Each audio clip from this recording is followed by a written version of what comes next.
Power plant का introduction complete हो चुका था। अब पावर प्लांट जो जो आपको पढ़ने हैं सिलेबस में, वो सारे पावर प्लांट पढ़े जाएंगे। जैसे आपका हाइड्रो पावर प्लांट हो गया, न्यूक्लियर पावर प्लांट हो गया, स्टीम पावर प्लांट हो गया, या थर्मल पावर प्लांट जिसको बोलते हैं। तो पहला हम जो पावर प्लांट पढ़ेंगे वो हाइड्रो पावर प्लांट होगा।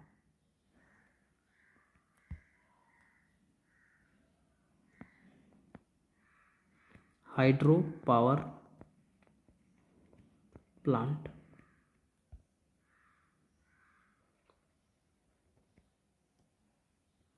या इसी को एक दूसरे नाम में जाना जाता है hydro electric power plant. Hydro electric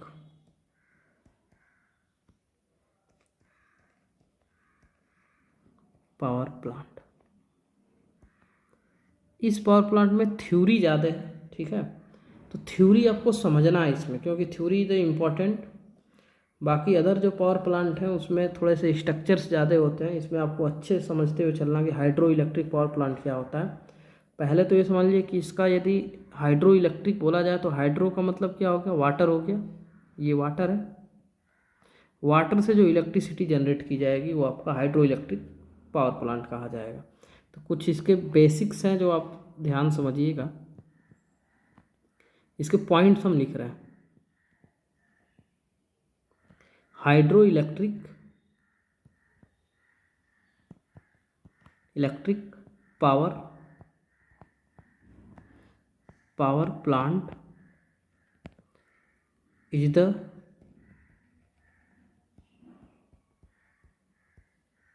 the power obtained, यानी कि पावर लिया जाता है किससे,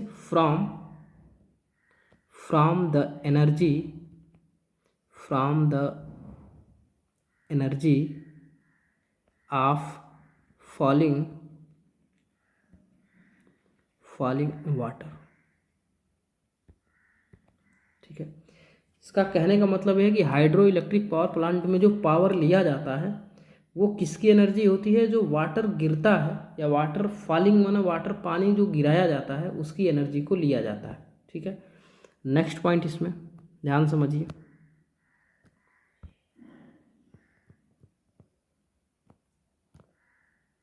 ये सब नोट करिएगा, ये खास तौर से जेयू के एग्जाम में इंपॉर्टेंट पॉइंट्स हैं। ठीक है। Hydro power plant is the, next लिखिए, hydro power plant is the power plant utilizing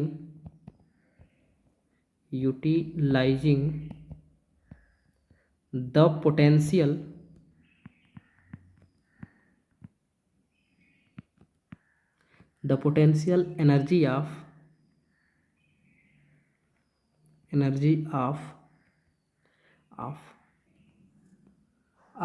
water। ये सब पॉइंट आप नोट करिएगा। ठीक है। Of water at a high level for generation of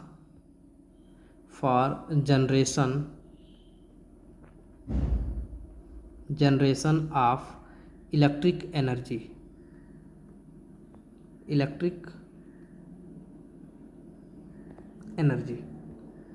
देखिए इसका मतलब समझिए, दिया गया hydro power plant is the power plant utilising potential energy of water.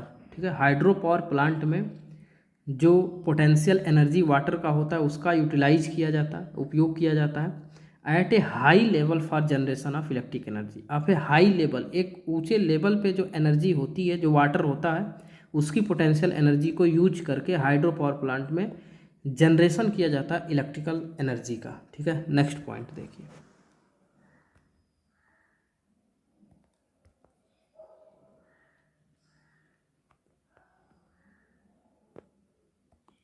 ध्यान समझिए। This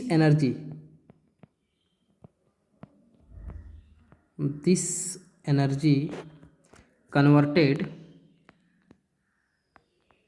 converted into kinetic energy, into kinetic energy, and this kinetic energy, this kinetic energy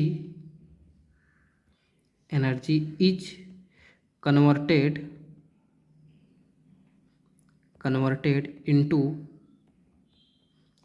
the mechanical energy,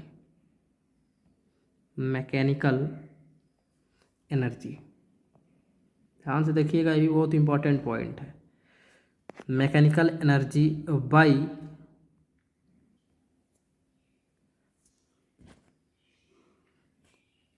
allow the water to flow through the hydraulic turbine,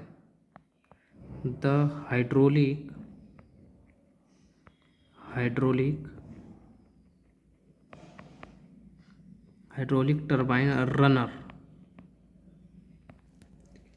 अब इस point को समझिए, बहुत ही important point है, ठीक है। देखिए ये बोला कि दिस एनर्जी, कौन सी एनर्जी? वो एनर्जी जो एक हाई लेवल पे वाटर में पोटेंशियल एनर्जी के रूप, जो हाई लेवल पे वाटर में जो पोटेंशियल एनर्जी है, ठीक है, ध्यान से देखिए, जो पोटेंशियल एनर्जी वाटर में है, जो हाई लेवल पे वाटर है, यानी वाटर को जो स्टोर करके रखा गया है, उस पोटेंशियल एनर्जी को, यानी कि दिस एनर्जी, उस एनर्जी को कन्वर्ट किया जाता है किसमें? इनटू काइनेटिक एनर्जी में, गतिज ऊर्जा में पहले उसको कन्वर्ट किया जाता है उस पोटेंशियल एनर्जी को। और काइनेटिक एनर्जी में कन्वर्ट करने के लिए क्या तरीका होता है? तरीका ये है कि जो आपका एनर्जी है फॉलिंग वाटर, यानी कि फॉलिंग वाटर से जो पोटेंशियल एनर्जी है वो कन्वर्ट हो जाएगा काइनेटिक एनर्जी में, एंड इस काइनेटिक एनर्जी को, इस काइनेटिक ऊर्जा को फिर से कन्वर्ट किया जाता है किसमें? मैकेनिकल एनर्जी में। किसके सहायता से मैकेनिकल एनर्जी में कन्वर्ट किया जाता है? बाई एलो, इसको किया जाता है किसके सहायता से? Water flow through the hydraulic turbine runner, यानी हाइड्रोलिक टरबाइन रनर पे वाटर का जो फ्लो किया जाता है, जिसमें काइनेटिक एनर्जी हो गया है, वो चेंज करता है उसको किसमें? मैकेनिकल एनर्जी में। मतलब कि ये प्रोसेस आपका हो जाएगा। ध्यान समझिए कि प्रोसेस क्या निकल के आया है इसमें।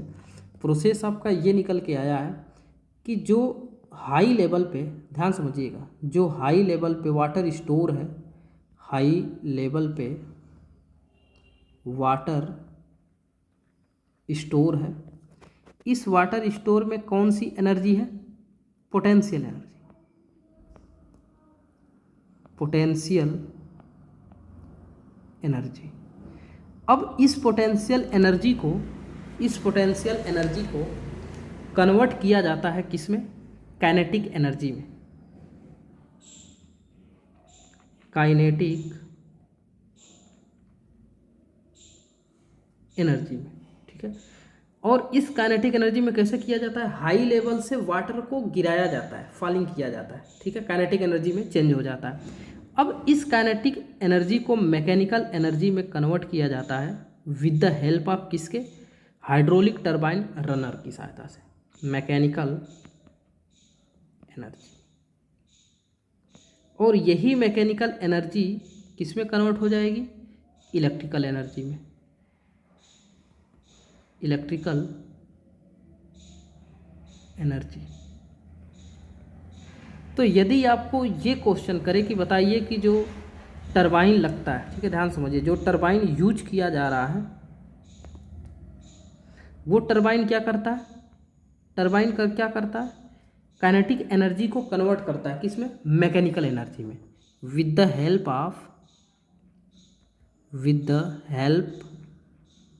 Of hydraulic turbine, hydraulic turbine. ये प्रोसेस होता है कि पहले जो हाई लेवल पे वाटर है उसमें पोटेंशियल एनर्जी है, उस पोटेंशियल एनर्जी को काइनेटिक एनर्जी में चेंज किया जाएगा, वाटर जो फॉलिंग किया जाएगा, यानी कि वाटर को ऊपर से जो गिराया जाएगा, और ये kinetic energy with the help of hydraulic turbine की सहायता से चेंज हो जाएगा किसमें, मैकेनिकल एनर्जी में।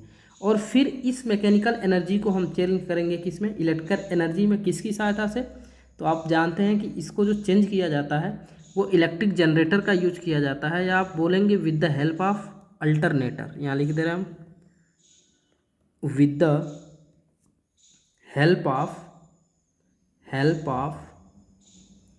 अल्टरनेटर।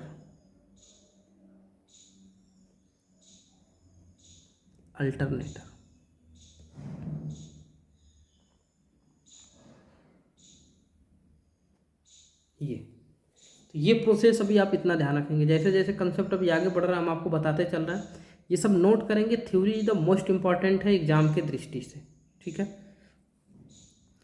अब देखिए नेक्स्ट पॉइंट इसमें,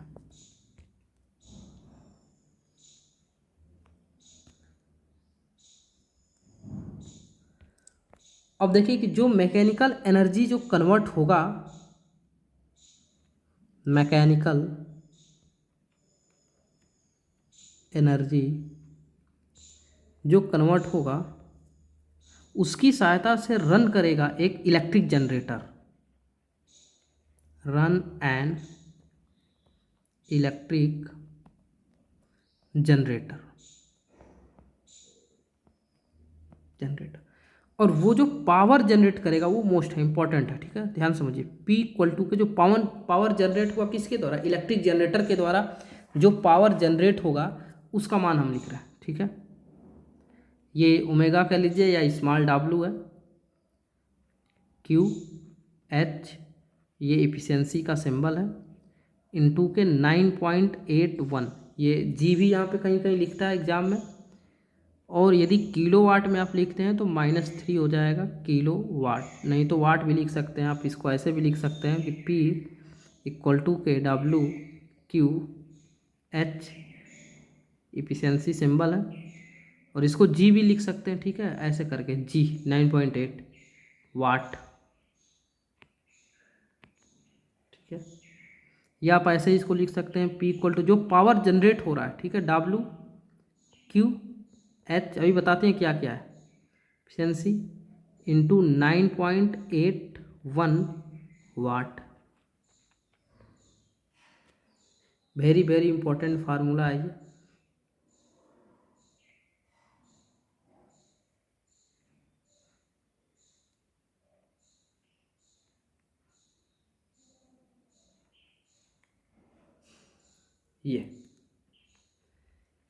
ये वो पावर है जो पावर शुरू से, यदि आप ध्यान देंगे कि जैसे ही आपका वाटर की पोटेंशियल एनर्जी को कन्वर्ट किया गया काइनेटिक एनर्जी में, काइनेटिक एनर्जी को फिर कन्वर्ट किया गया है मैकेनिकल एनर्जी में, और वो मैकेनिकल एनर्जी की सहायता से जो इलेक्ट्रिक जनरेटर है जिसको आप अल्टरनेटर बोलते हैं, उस अल्टरनेटर को घुमाया जा रहा है, और जो अल्टरनेटर के द्वारा जो बिजली पैदा हो रही है P इक्वल टू WQH ये आपका इफिशियंसी है, इंटू 9.81 इंटू 10⁻³ किलो वाट, ठीक है। वेयर, जहाँ,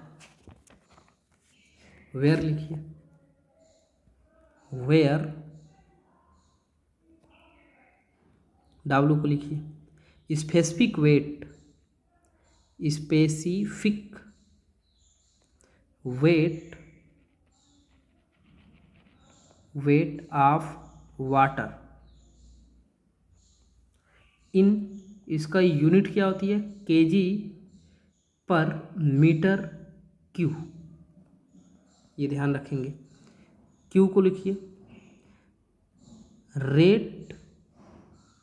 rate of flow of water, water के फ्लो होने का ये दर है, किस दर में फ्लो हो रहा है, इसकी क्या होती है, तो ये होती है m³/s, मीटर/सेकंड, तो मीटर क्यू में लिया जाता है। H लिखिए, H क्या है, H इक्वल टू के हाइट ऑफ फॉल, यानी कि वाटर गिरने का ये हाइट है।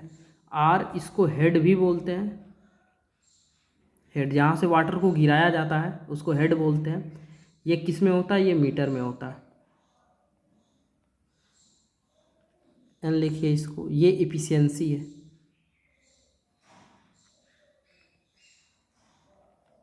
इफिशियंसी ज़्यादातर परसेंटेज में दिया होता है, तो उसको हम अंक में कन्वर्ट करके इसके बाद न्यूमेरिकल को सॉल्व करते हैं। इतना समझ में आया? अब आगे चलिए, आगे बढ़ते हैं।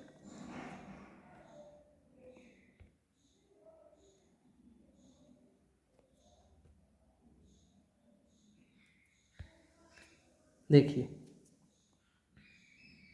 नेक्स्ट थ्योरी में ही है, ठीक है। The pressure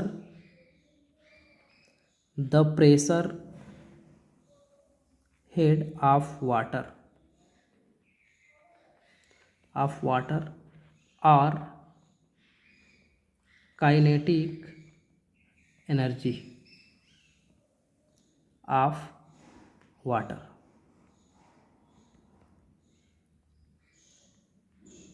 is utilized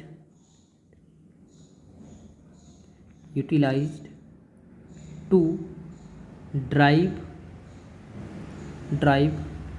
the water turbine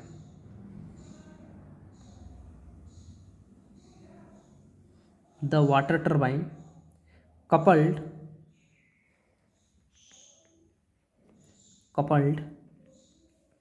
to alternator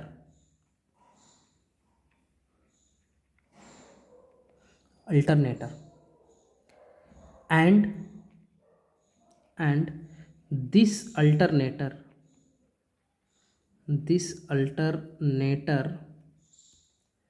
generate electric power।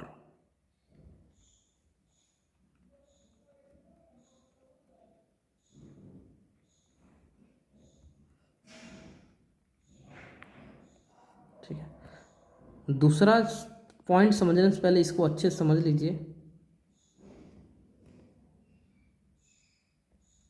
देखिए द प्रेशर हेड, यानी कि जो हेड पे जो प्रेशर है वाटर का, पानी का, ठीक है, या आप बोलेंगे कि या काइनेटिक एनर्जी, क्योंकि प्रेशर से ही एनर्जी, जो वाटर का पोटेंशियल एनर्जी है उसको काइनेटिक एनर्जी में कन्वर्ट किया जा रहा है, ठीक है, ऑफ वाटर का यूटिलाइज किया जाता है, उपयोग किया जाता है ड्राइव द वाटर टरबाइन को चलाने के लिए, ठीक है। वाटर टरबाइन चलाया जाता है, तो जो टरबाइन होता है वो कपल्ड होता है अल्टरनेटर से। अल्टरनेटर आप जानते हैं, पढ़े होंगे। अल्टरनेटर का मतलब ये होता है कि जो मैकेनिकल एनर्जी को इलेक्ट्रिकल एनर्जी में कन्वर्ट करता है, और यह अल्टरनेटर इसके बाद इलेक्ट्रिकल पावर क्या करती है? जनरेट करती है। यदि इसका सिंपल ध्यान से यदि आप समझेंगे, सिंपल चीज़ यदि समझेंगे, तो ऐसे है कि ये आपका डैम्प बनाया गया है,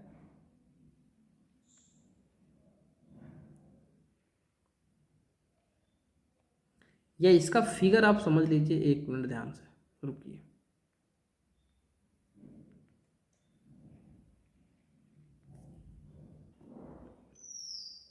देखिए इस फिगर से आपको आसानी समझ में आएगा। ये वाली जो फिगर है इसको समझिए, ठीक है, इसको ध्यान समझिए। ये जो है कि वाटर को स्टोर करके रखा गया है, स्टोर,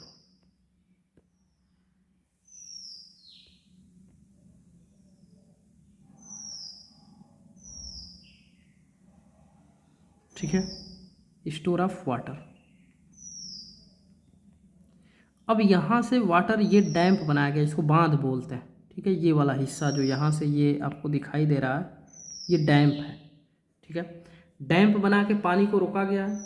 पानी को यदि रोका गया है तो इसमें जो है कि पोटेंशियल एनर्जी है, ठीक है, स्थितिज ऊर्जा जिसको बोलते हैं, पी से हमने डिनोट किया, पोटेंशियल एनर्जी है ये। अब ये पोटेंशियल एनर्जी को गिराया जाता है, ठीक है।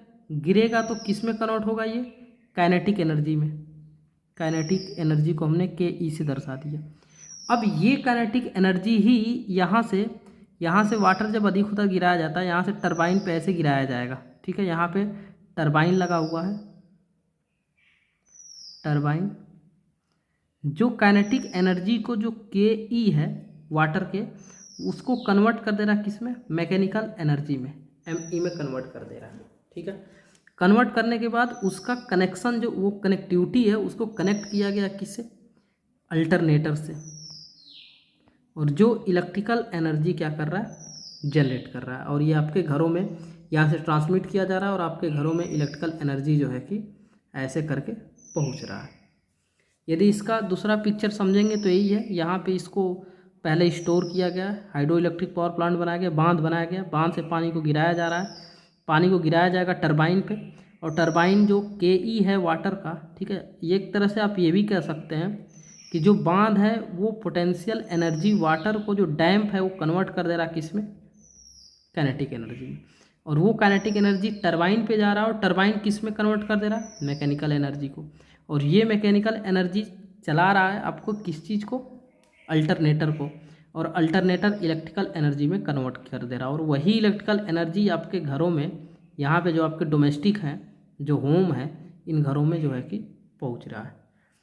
और यहाँ पे यदि टरबाइन को थोड़ा सा ध्यान से, अभी ये सब चीज़ें आपको पढ़नी है, ठीक है, ये नहीं कि अभी ऐसे ही नहीं करना है, ये अच्छे से पढ़ना है। अभी तो आपका ये सब समझा जा रहा है कि ऐसे क्या क्या होता है ये सब, बाकी और अच्छे से सारी चीज़ें पढ़ी जाएंगी, कहाँ पे कौन चीज़ें यूज होती है, कहाँ पे क्या चीज़ें यूज होती हैं, एक सिस्टमेटिक तरीके से। ये देखिए, ये जो हिस्सा है, ये वाला हिस्सा जो है, यहाँ से लेके ये हिस्सा, ये आपका टरबाइन है, ठीक है। ये वाटर फ्लो कर रहा है, यानी कि वाटर की काइनेटिक एनर्जी यहाँ से आ रही है, यहाँ से, ठीक है, काइनेटिक एनर्जी आ रही है, और ये टरबाइन पे काइनेटिक एनर्जी वाटर का फ्लो के द्वारा जा रहा है, ठीक है। और ये घूमना स्टार्ट करेगा, घूमेगा तो यानी कि जो काइनेटिक एनर्जी है उसको मैकेनिकल एनर्जी में कन्वर्ट कर दिया, मैकेनिकल एनर्जी अब आपको ये घूम रहा दिखाई दे रहा है, और ये कपल्ड होते हैं अल्टरनेटर से। देखिए ये अल्टरनेटर है, ये वाला हिस्सा जो आपका यहाँ से लेके यहाँ तक ये हिस्सा है, ये अल्टरनेटर है, और ये अल्टरनेटर से कपल्ड है, ये आपस में एक दूसरे से कपल्ड है अल्टरनेटर और ये दोनों। अब ये क्या करेगा कि जो ये मैकेनिकल एनर्जी जो दे रहा है शाफ्ट के माध्यम से, यहाँ पे मैकेनिकल एनर्जी, अब इस मैकेनिकल एनर्जी को ये कन्वर्ट कर देगा, ठीक है, मैकेनिकल एनर्जी को ये कन्वर्ट कर देगा किस में, इलेक्ट्रिकल एनर्जी में।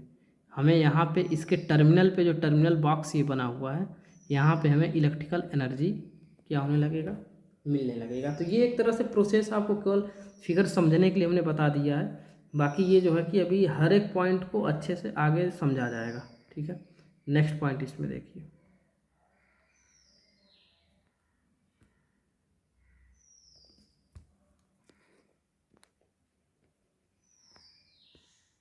ध्यान समझिए। According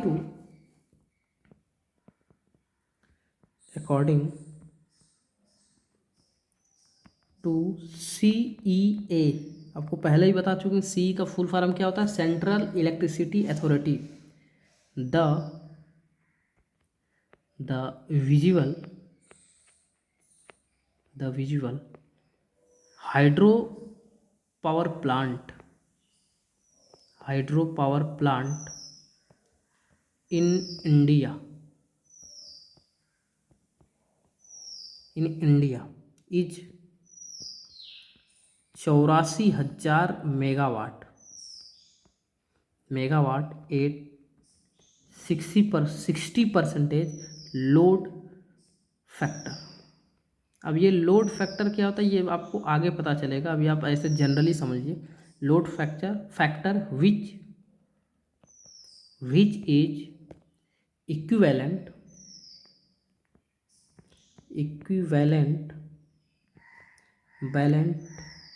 to 148,700 megawatt install capacity.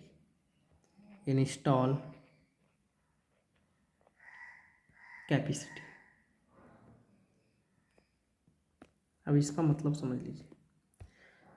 देखिए CE के अनुसार, सेंट्रल इलेक्ट्रिसिटी अथॉरिटी के अनुसार, the visual hydro power plant in India 8400 megawatt इस समय बिजली पैदा कर रही है, हाइड्रो इलेक्ट्रिक पावर प्लांट, ठीक है, 84,000 मेगावाट पैदा कर रहा है। ये कितने लोड फैक्टर पे, एक लोड फैक्टर होता है वो आपको आगे पढ़ना है, अच्छे तरीके से जानना है, बहुत एग्जाम में लोड फैक्टर पूछता है। 60% लोड फैक्टर पे, 60% लोड फैक्टर पे, विच इज जो लगभग किसके तुल्यांक के बराबर होता है, ये लगभग 14,008, ये 1,84,000, 1,00,000 है, 1,84,700 मेगावाट इंस्टॉल कैपेसिटी पे। ये डाटा याद रखेंगे कि लगभग जो है कि भारत में इस समय 84,000 मेगावाट की बिजली पैदा हो रही है। कितने पे? लगभग मान के चलिए 60% लोड फैक्टर पे, लोड फैक्टर पे। और लगभग ये किसके तुल्यांक में? तो 1,48,700 मेगावाट इंस्टॉल कैपेसिटी पे, इंस्टॉल कैपेसिटी। अब इंस्टॉल कैपेसिटी क्या होता है, ये सारी चीज़ें समझी जाएगी, अभी नहीं, आगे जैसे जैसे हम बढ़ते जाएंगे सारी चीज़ों को समझते चले जाएंगे, ठीक है। वेट एंड वॉच, ये लोड फैक्टर है, 60% लोड फैक्टर पे ये वर्क करेगा, ठीक है। और अभी एक और रिसेंट डाटा आपको बता दें, इसी में रिसेंट डाटा ये है कि लगभग भारत में 200, ठीक है, 200 स्मॉल हाइड्रो पावर प्रोजेक्ट या स्कीम चल रहा है। 200 small hydro scheme in India. अब ये स्मॉल क्या है? स्मॉल का मतलब ये है कि जैसे मान चलिए कि भारत में यदि पर्वतीय क्षेत्र में आप चले जाइए, जैसे हिमाचल प्रदेश में चले जाइए, उत्तराखंड में चले जाइए, अरुणाचल प्रदेश का हिस्सा भी है उधर, यदि पूर्वी हिस्से में जाएंगे तो अरुणाचल प्रदेश का हिस्सा है, अरुणाचल प्रदेश के साथ साथ आपकी दार्जिलिंग वाला हिस्सा है। यदि इधर उत्तरी हिस्से में देखेंगे आप तो उत्तरी हिस्सा में आपका उत्तराखंड हो गया, जम्मू कश्मीर का एरिया हो गया, जम्मू कश्मीर के साथ साथ आपका हिमाचल प्रदेश हो गया। इन जगहों पे छोटी छोटी नदियों पे छोटे छोटे हाइड्रो पावर प्लांट जो है कि बनाए गए हैं, जहाँ से बिजली जनरेट किया जाता है, और बिजली जनरेट करने के बाद वो बिजली उसी आसपास के गाँवों को जो है कि डिस्ट्रीब्यूट कर दिया जाता है। क्योंकि आप जानते हैं कि वहाँ से यदि बिजली हमारे यहाँ आएगी, यदि समतलीय क्षेत्र में आएगा, यदि यूपी के किसी दूसरे कोने में, तो वहाँ पे दिक्कत होगी, कास्ट ज़्यादा बढ़ जाएगा, तो वहीं के आसपास के गाँवों को ही वो बिजली दे दी जाती है।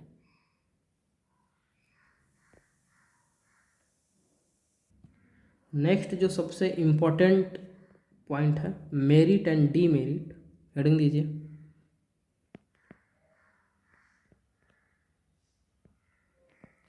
मेरिट का मतलब कि एडवांटेज, मेरिट एंड उसके गुण और अवगुण, ये डीमेरिट का मतलब अवगुण, demerit of hydro electric power plant.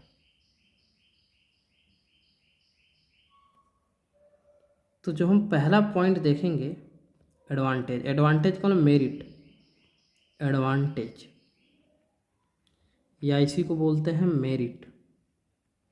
Merit of hydro power plant.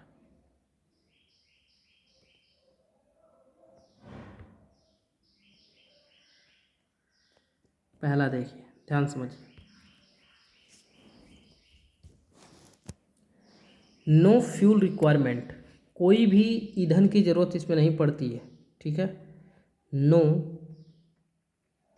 Fuel requirement, जिससे कि इसका ऑपरेटिंग कास्ट, मतलब जो ऑपरेशन का कास्ट है, ऑपरेटिंग कास्ट लो, जिसकी वजह से इसका ऑपरेटिंग कास्ट क्या हो जाता है? लो हो जाता है, कम हो जाता है। Next point,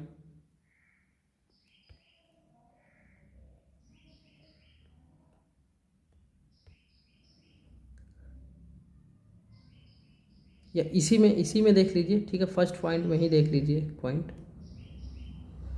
and there are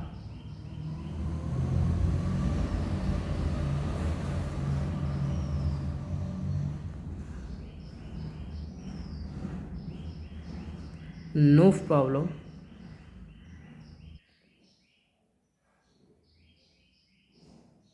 of handling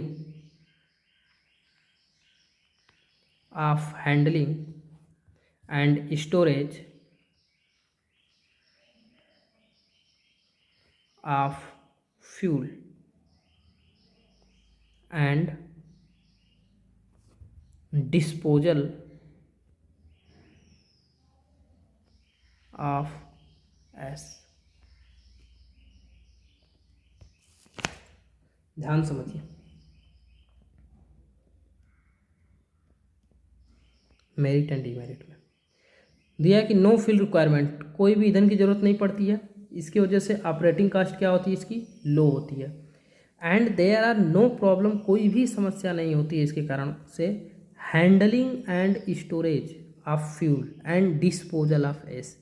जैसे यदि आप चले जाएंगे थर्मल पावर प्लांट में, थर्मल पावर प्लांट को ही स्टीम पावर प्लांट कहते हैं, तो वहाँ पे एक हैंडलिंग की व्यवस्था बनाई जाती है कि जो कोयला आता है वहाँ से, जो फ्यूल है कोयला, कोयला को एक तो लाया जाता है, उसको हैंडलिंग किया जाता है, उसको रखा जाता है, रखने के लिए वहाँ पे एक स्टोर बनाया जाते हैं, बहुत बड़ा स्टोर बनता है और उसको रखा जाता है और हैंडलिंग की जाती है। हैंडलिंग का मतलब कि यदि आप ट्रेन से आती है, मालगाड़ी जो होती है उस मालगाड़ी से आता है, और मालगाड़ी से जैसे ही कोयला आता है उस मालगाड़ी से कोयला को फिर स्टोरेज किया जाता है, स्टोर में रखा जाता है।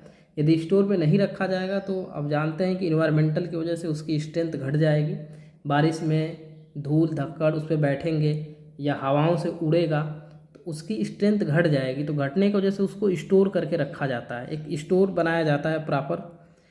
और फ्यूल इसके बाद जलने के बाद जो उसका एस होता है, जो राख होती है, राख को डिस्पोज करने के लिए भी एक वहाँ पे प्लांट बनाए जाते हैं छोटे मोटे, ठीक है। इसके बाद कोशिश किया जाता है कि आसपास के यदि डिस्पोजल में भी समस्या होती है, ठीक है, वहाँ पे काफ़ी जगह चाहिए डिस्पोज करने के लिए जो राख है। हालांकि हाइड्रो पावर प्लांट में ऐसा कुछ भी नहीं है, ठीक है। Next point,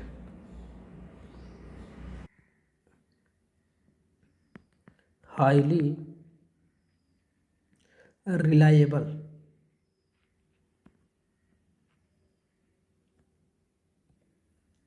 and it is cheapest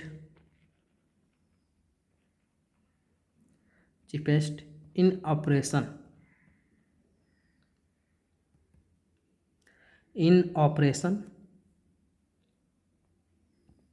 and maintenance,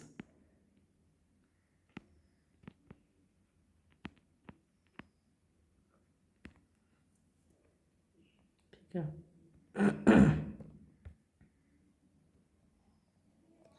next point समझिए, देखिए ये कहने का है कि हाईली रिलायबल है और चिपेस्ट ऑपरेशन है, इसका जो सस्ता ऑपरेशन है और मेंटेनेंस में भी कम खर्च आता है, ठीक है। The plant can be run, next point,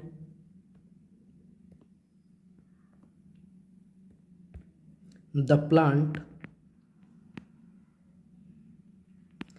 can be run up and synchronized in a few minute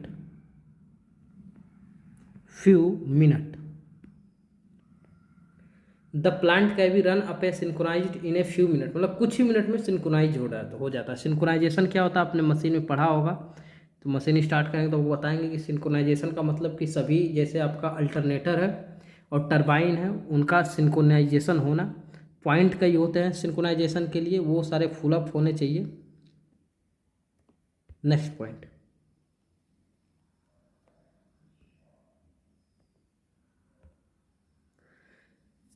लिखिए कि the load can be very, the load can be very quickly and rapidly changing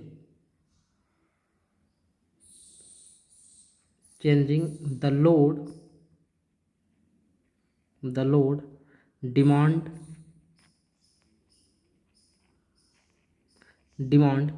can be met without without any difficulty.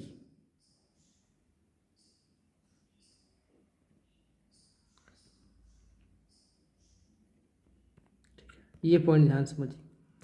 दिया कि the load can be varied quickly and rapidly. यदि load अचानक, ठीक है, quickly rapidly very कर जाए, अचानक तुरंत जो है कि लोड यदि चेंज हो जाए और लोड डिमांड बढ़ जाए, या लोड डिमांड अचानक कम हो जाए या लोड डिमांड अचानक बढ़ जाए, तो कैन वी मीट, हमें विदाउट एनी डिफ़िकल्ट होने के कोई भी समस्या नहीं होती है। लोड यदि ज़्यादा डिमांड बढ़ गया, ठीक है, लोड का, तो हम ज़्यादा कर सकते हैं, कम हो गया तो हम कर सकते हैं। मतलब कि लोड यदि वेरी करे क्विकली एंड रैपिडली, तो उस हिसाब से हम लोड डिमांड के अनुसार से हम किसी भी समस्या को झेलते हुए उसको सेटअप कर सकते हैं। हालांकि दूसरे पावर प्लांटों में ऐसा नहीं है। दूसरे पावर प्लांट में लोड यदि अचानक बढ़ रहा है या घट रहा है या रैपिडली लोड वेरी कर रहा है, तो उस समय उसको घटाना बढ़ाना मुश्किल होता है। यहाँ पे क्या करना है कि वाटर के फ्लो को चेंज करके हम लोड को घटा बढ़ा सकते हैं। यानी कि लोड जो डिमांड हो रहा है, जो बढ़ रहा है डिमांड, वहाँ वाटर के फ्लो को कंट्रोल करके आसानी से लोड को बढ़ाया, यानी कि लोड जो वेरी कर रहा है उसको मेंटेन किया जा सकता है। Next point,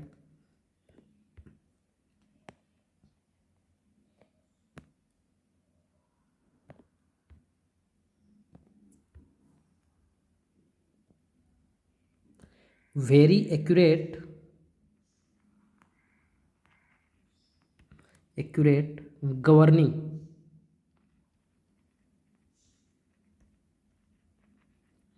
is possible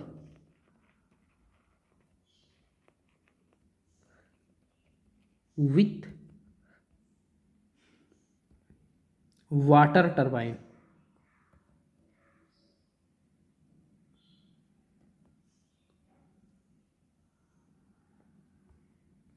With water turbine, power plant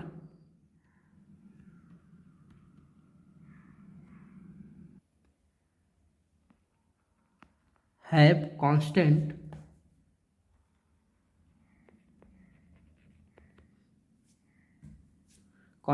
speed and constant frequency. Constant speed and constant frequency. ठीक है, इसको भी समझते चलिए। देखिए, वेरी एक्यूरेट गवर्निंग है। गवर्निंग का मतलब कंट्रोल करना, गवर्नर करना उसको। ठीक है, गवर्नर का मतलब क्या होता है कि हमें वाटर टरबाइन पे कितना देना है। ठीक है, ज़्यादा करना है तो आपका स्लो हो जाएगा, टरबाइन की स्पीड स्लो होगा तो स्पीड वैसे घट जाएगी किसकी, अल्टरनेटर की। और अल्टरनेटर की यदि स्पीड घटेगी तो आपका वोल्ट यानी जो जनरेशन है, जो जनरेटिंग एनर्जी है वो कम हो जाएगी। तो इसका एक्यूरेट, बहुत ही एक्यूरेट होती है गवर्निंग करना, इज पॉसिबल होता है with the water turbine. Water turbine से पावर प्लांट है कांस्टेंट स्पीड और कांस्टेंट फ्रीक्वेंसी पर। ठीक, कांस्टेंट फ्रीक्वेंसी और कांस्टेंट स्पीड पे हम वाटर टरबाइन को गवर्निंग करना बहुत ही एक्यूरेट होता है। Next point,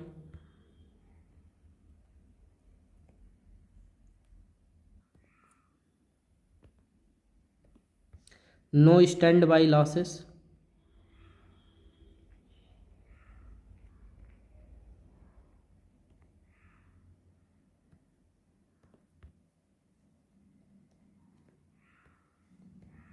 stand by losses क्या होता है? देखिए, स्टैंड बाई लॉसेस का मतलब कि हमें एक्स्ट्रा से कोई भी जो स्टैंड बाई का मतलब ये होता है कि जैसे मान चलिए कि हमें अचानक जो है कि लोड बढ़ गया। ठीक है, लोड का डिमांड अचानक बढ़ गया। ठीक है, लोड डिमांड, लोड की जो मांग, ठीक है कि नहीं, हमें यदि मान चलिए कि हमें एक छोटे से जो है कि हाइड्रो पावर प्लांट से हमें मिल रहा था कि 1 मेगावाट या 1000 वाट मान लीजिए। ठीक है, 1 मेगावाट या 1000 वाट यदि हम ले रहे हैं, ठीक है, या मान चलिए कि 10 किलोवाट हम बिजली सप्लाई ले रहे हैं। अचानक लोड बढ़ गया अचानक, मान लीजिए कि हमें चाहिए 20 किलोवाट का। तो 20 किलोवाट का ये कहने का है कि यदि आप थर्मल पावर प्लांट में हैं तो आपको स्टैंड बाई में रखना पड़ेगा कि मैक्सिमम डिमांड कितना हो सकता है। तो मैक्सिमम एक डिमांड निकाला जा सकता है कि उस थर्मल पावर प्लांट की मैक्सिमम डिमांड 20 जा सकती है, 10 से 20 के बीच में। तो हम रखेंगे स्टैंड बाई में। ठीक है, कि अचानक यदि 11 हो गया, 11 से 12 हो गया, 11 से 13 हो गया, यदि ऐसे हो जाता बढ़ता जाएगा तो हम स्टैंड बाई में एनर्जी को रखते हैं कि यदि डिमांड बढ़ती है लोड की तो हम वैसे बिजली जो है कि देंगे। लेकिन यहाँ पे कोई ऐसा नहीं है कि स्टैंड बाई में रखना है, कोई यहाँ पे वो नहीं है। यहाँ पे सीधा यदि लोड की डिमांड बढ़ रही है 10 से 20 बढ़ गया तो हम वाटर के फ्लो को कंट्रोल करके गवर्निंग करके कांस्टेंट स्पीड और कांस्टेंट फ्रीक्वेंसी पे हम उसको हैंडल कर सकते हैं। तो इसे कोई लॉसेस नहीं होता है, ये बेहतर होता है। ठीक है, नेक्स्ट पॉइंट, लार्जर लाइफ, इसकी लाइफ ज़्यादा होती है, लॉन्गर लाइफ, लगभग कितनी, 50 साल। Next, efficiency, efficiency does not fall with the age. ठीक है, मतलब कि एज के यदि गिरने से, एज यदि डाउन हो रहा है, जैसे मान चलिए कि स्टार्टिंग में अब ये नहीं कि एफिशिएंसी ज़्यादा है, 25 साल के बाद उसकी एफिशिएंसी घट जाएगी। हाइड्रो पावर प्लांट में ऐसा कुछ भी नहीं है, जितनी एफिशिएंसी उसकी शुरू में होगी अप्रॉक्सीमेटली उतनी ही एफिशिएंसी यदि 50 साल ये रन कर रहा है तो 50 साल के बाद या 50 साल तक ही उतनी एफिशिएंसी कंटिन्यूस बनी रहेगी, उसकी एफिशिएंसी में कोई प्रॉब्लम नहीं होगा। तो एफिशिएंसी इसकी समय के साथ घटता नहीं है, कहने का मतलब ये है। ठीक है, neat and clean power plant है, एक ये भी इसका गुण है कि नीट एंड क्लीन, साफ सुथरा, क्लीन पावर प्लांट है।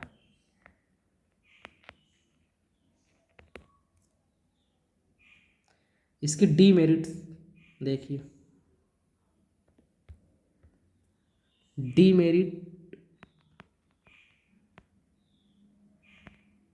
Demerits of hydro power plant, यानी कि डिसएडवांटेज इसको यदि हम बोलें तो ये डिसएडवांटेज है। ठीक है, आर करके आप इसको लिख सकते हैं, disadvantage, advantage of hydro power plant.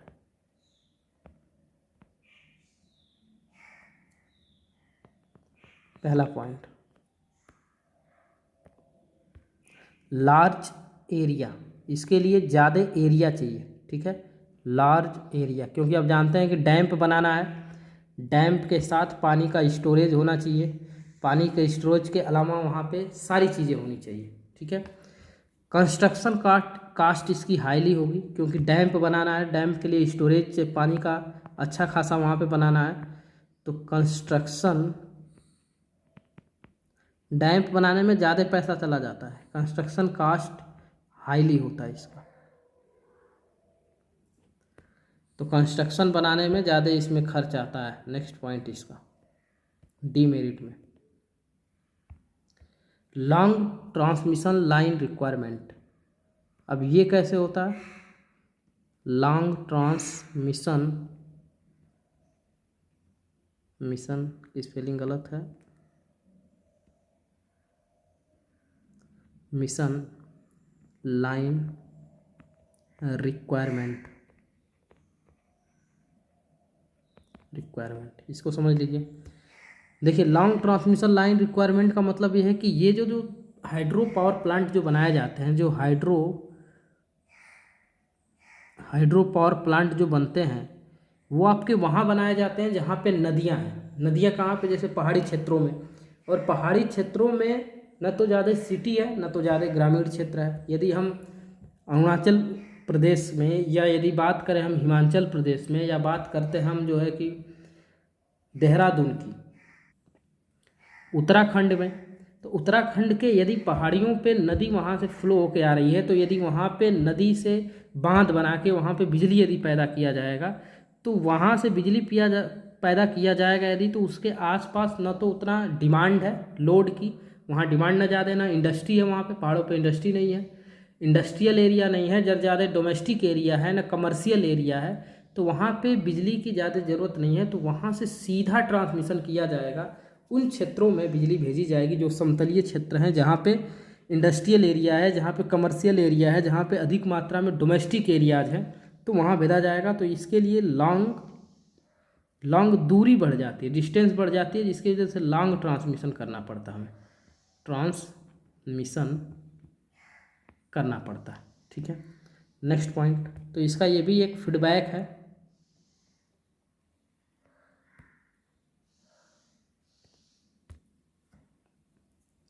The output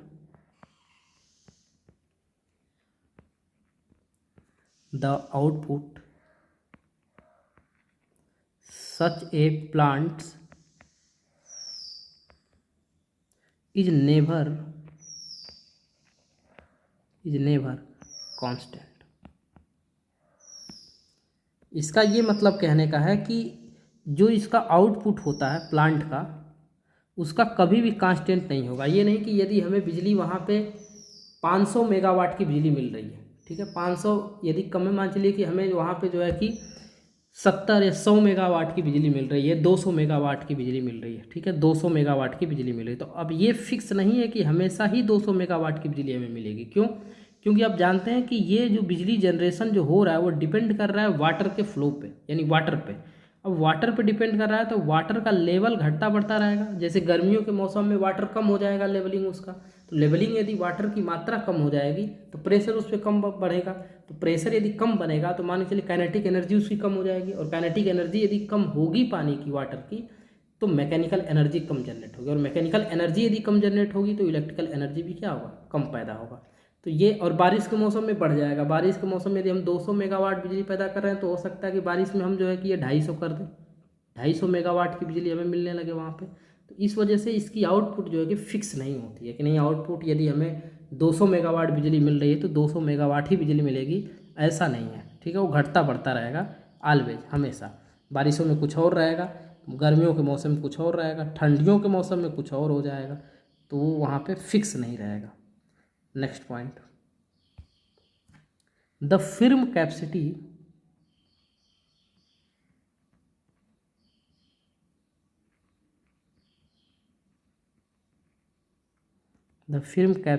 of hydro power plant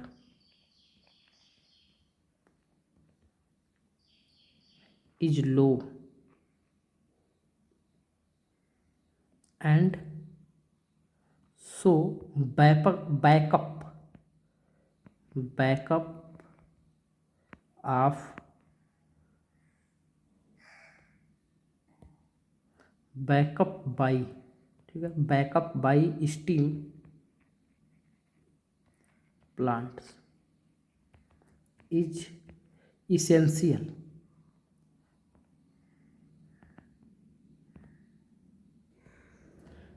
the firm capacity of hydro power plant is low and so backup by steam plant या steam power plant is essential। ठीक है, जरूरी है। पहले तो आप ये समझिए कि फिल्म कैपेसिटी क्या होती है। फिल्म कैपेसिटी समझ जाएंगे तो इसके बाद आपको समझ में आ जाएगा कि बैकअप में, यदि आपने इसको अच्छे से नोट डाउन कर रहे हैं तो आपको पता चलेगा कि बैकअप में स्टीम पावर प्लांट का रखा जाता है। ठीक है, तो पहले फिल्म कैपेसिटी को समझ लीजिए। ये स्टीम पावर प्लांट है, इसको ऐसे आप लिख लीजिए, steam power plant.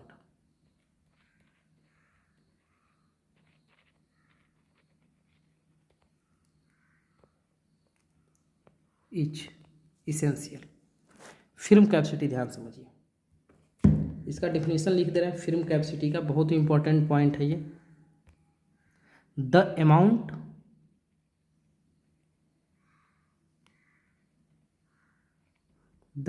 Amount of energy or power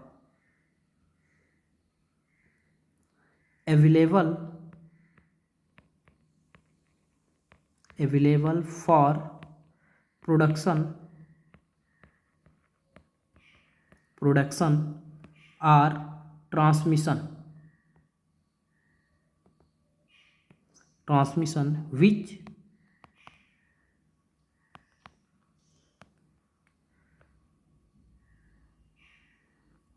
को लिखिएगा WHICH, which can be and must be granted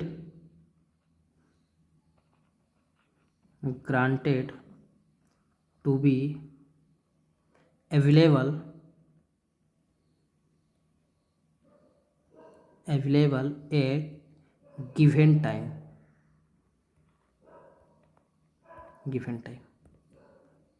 ठीक है, ये फिल्म कैपेसिटी है। द अमाउंट ऑफ एनर्जी और पावर, जैसे मान के चलिए कि हम पावर अमाउंट एक फिक्स कर दे रहे हैं 200 मेगावाट अवेलेबल फॉर प्रोडक्शन। ठीक है, द अमाउंट ऑफ एनर्जी और पावर अवेलेबल फॉर प्रोडक्शन और transmission which can be and must be granted to be the available at a given time. ये कहने का है कि यदि हम गारंटी करते हैं कि हम 6 महीने के अंदर या 6 मंथ में 6 महीने तक आपको 200 मेगावाट की बिजली सप्लाई करेंगे, ये ग्रांटेड है बिल्कुल।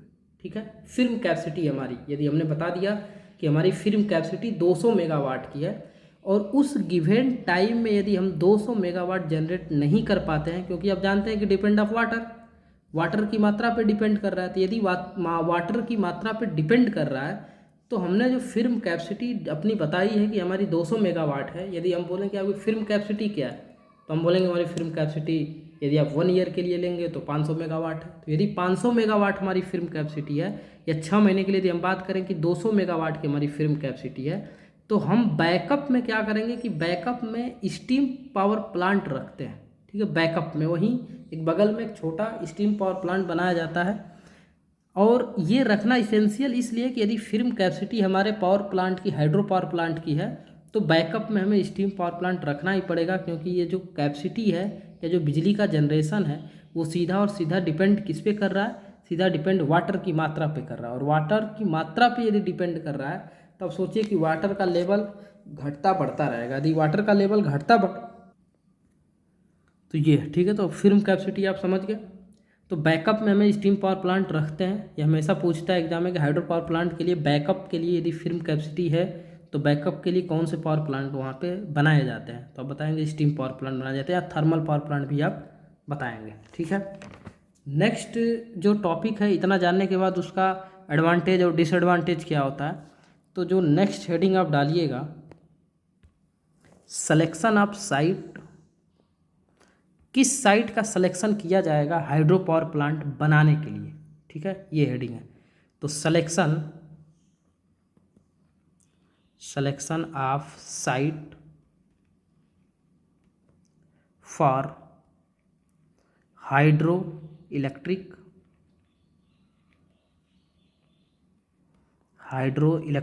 पावर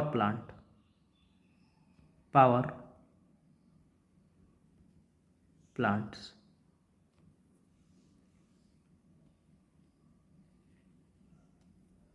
ठीक है, अब इसमें पॉइंटेड जो छोटे छोटे हैं वो आप उसको ध्यान से समझते चलिए।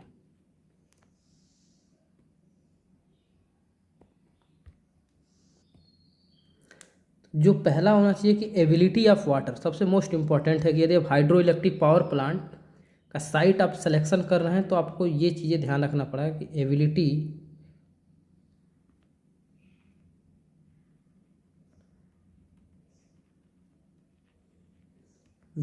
Of water. ठीक है, और एबिलिटी वाटर आप देखेंगे तो आप वहाँ का जो इन्वायरमेंटल होगा, ठीक है, वहाँ पे आप लॉसेस को भी ध्यान रखेंगे कि वाटर में लॉसेस जो होते हैं, ठीक है, लॉसेस इंपॉर्टेंट है, लॉसेस को आप ध्यान रखेंगे। लॉसेस क्या क्या है, लॉसेस जैसे भाप का बनना, इवेपरेशन,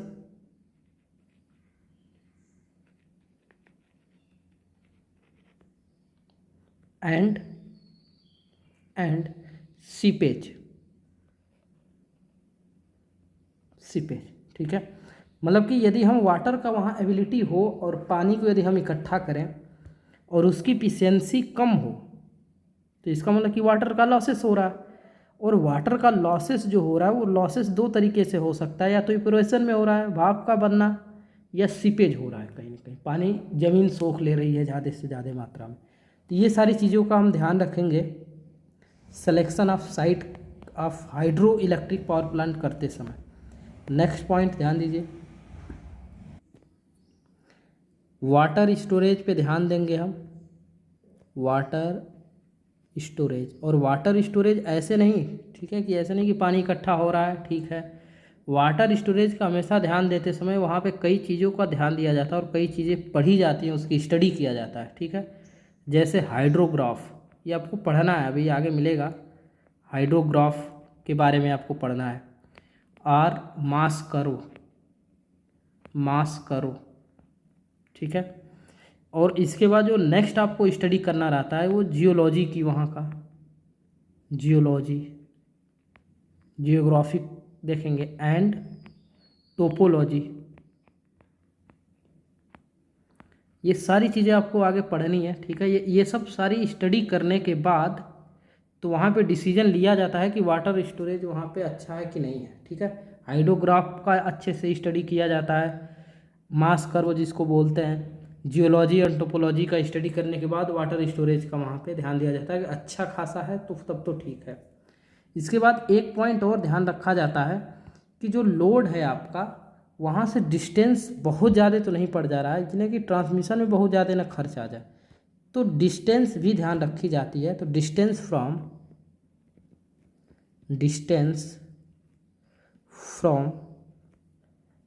लोड सेंटर से डिस्टेंस को भी ध्यान में रखा जाता है। नेक्स्ट पॉइंट,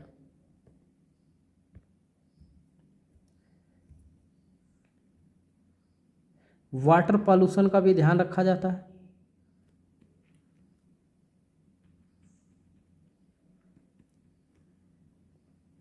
पॉल्यूशन का भी ध्यान रखा जाता है। सेंटीमेशन, SEDIMATION,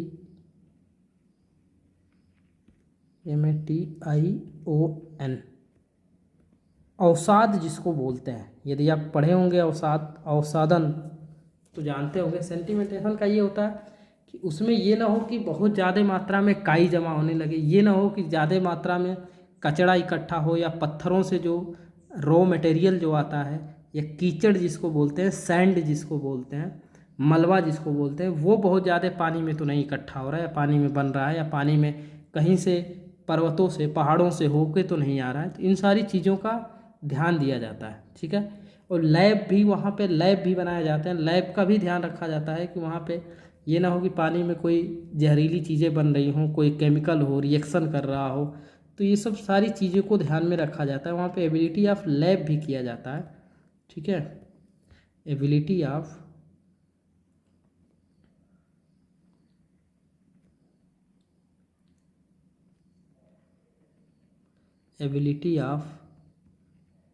लैब, ठीक है। और नेक्स्ट जो देखा जाता है, एरिया पे भी ध्यान रखा जाता है, यानी कि एरिया कम से कम, एरिया ज़्यादा से ज़्यादा वहाँ होना चाहिए, ठीक है। लार्ज कैचमेंट एरिया, ठीक है। इन एरिया का ध्यान रखा जाता है, यानी कि इतने सारी चीज़ें जो मोस्ट चीज़ें हैं, बाकी और बहुत सारी चीज़ें होती हैं जिनका ध्यान रखा जाता है, लेकिन वाटर स्टोरेज का मोस्ट है, ठीक है। वाटर स्टोरेज देखा जाता है, एबिलिटी ऑफ वाटर देखी जाती है कि वाटर की एबिलिटी क्या, उसमें लॉस का ध्यान रखा जाता है, वेपरेशन एंड सीपेज, 2 लॉस होते हैं वाटर स्टोरेज में। हाइड्रोग्राफ आपका पढ़ना है, मास करो, जियोलॉजी एंड टोपोलॉजी के बारे में स्टडी करके डिसीजन लेना है। Distance from the load centre, water pollution तो नहीं है। सेंटीमेंटेशन का मतलब कि जो मलबा होता है, या अवसादन तो ज़्यादा नहीं है वहाँ पे, ये भी आपको ध्यान रखना है, जो मलबा इकट्ठा होता है। एबिलिटी ऑफ लैब होना चाहिए कि पानी में केमिकल्स तो ज़्यादा ना हो, कुछ और चीज़ तो ना बन रहा है। लार्ज कैचमेंट एरिया होना चाहिए, मतलब एरिया ज़्यादा से ज़्यादा होना चाहिए। इन सारी चीज़ों का ध्यान में रखने के बाद तो जाके सिलेक्शन किया जाता है साइट का।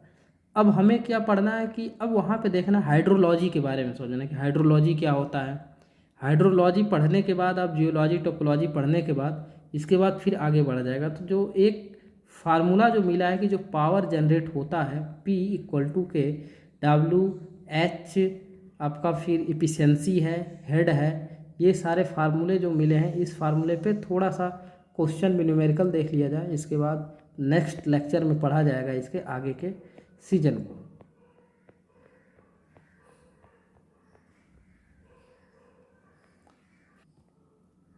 तो देखिए न्यूमेरिकल, ठीक है, क्वेश्चन है यह कि एक हाइड्रो पावर प्लांट है, ठीक है, हाइड्रो पावर प्लांट है। उस हाइड्रो पावर प्लांट का जो डैम्प बनाया गया है उसकी जो हाइट है या जो हेड है वो है 50 मीटर, ठीक है।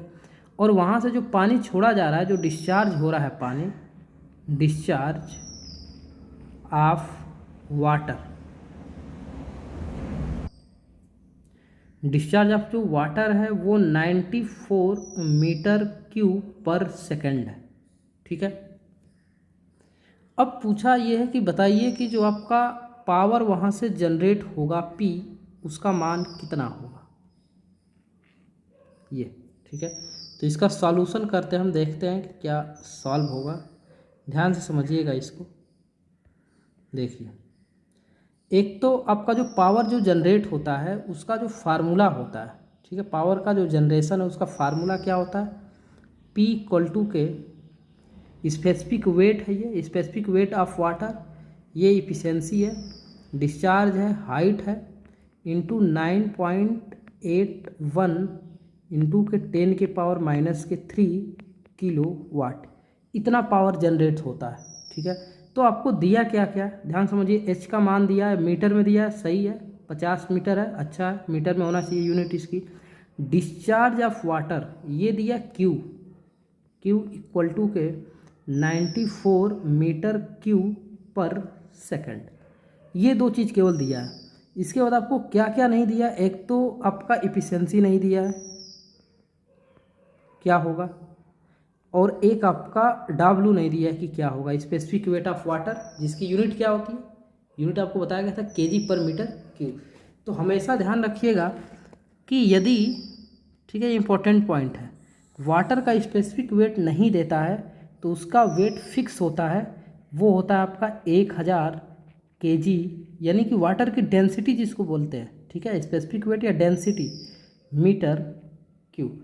जैसे डेंसिटी का फार्मूला पढ़े होंगे, D equal to M by क्या, भी आयतन है, आयतन का मात्रक मीटर क्यूब होता है, और मास क्या होता है, केजी होता है, ये होता है। और यदि इफिशिएंसी ना दिया हो तो उस समय इफिशिएंसी को हम मान के चलेंगे कि 100%, ठीक है। और यदि आप इफिशिएंसी को 100% मान के चलते हैं तो आप ये मान लेंगे कि वहाँ पे नो लॉसेस, कोई भी लॉसेस पानी का नहीं हो रहा, नो लॉसेस। और लॉसेस कौन कौन से होते हैं, दो लॉसेस होते हैं, एक वी वेपरेशन,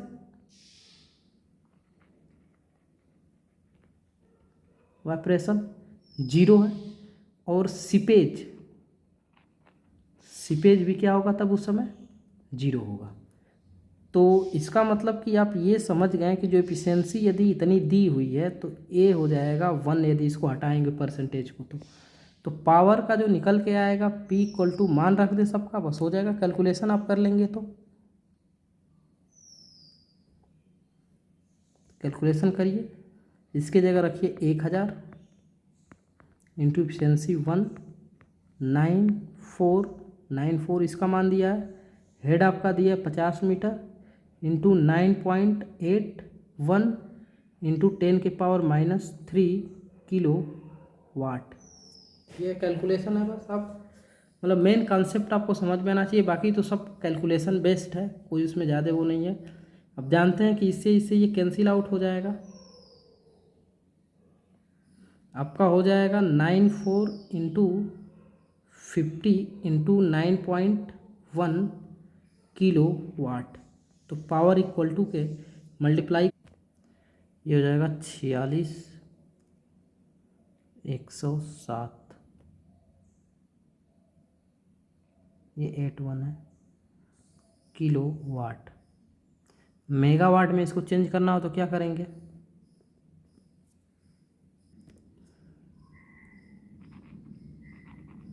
एक मेगा बराबर आप जानते हैं कि 10 के पावर 6 होता है, तो यदि इसको लिखें कि 46.107, क्या हो जाएगा, 3 ये 0 मेगावाट, यानी कि इतनी बिजली जनरेट होगी वहाँ पे।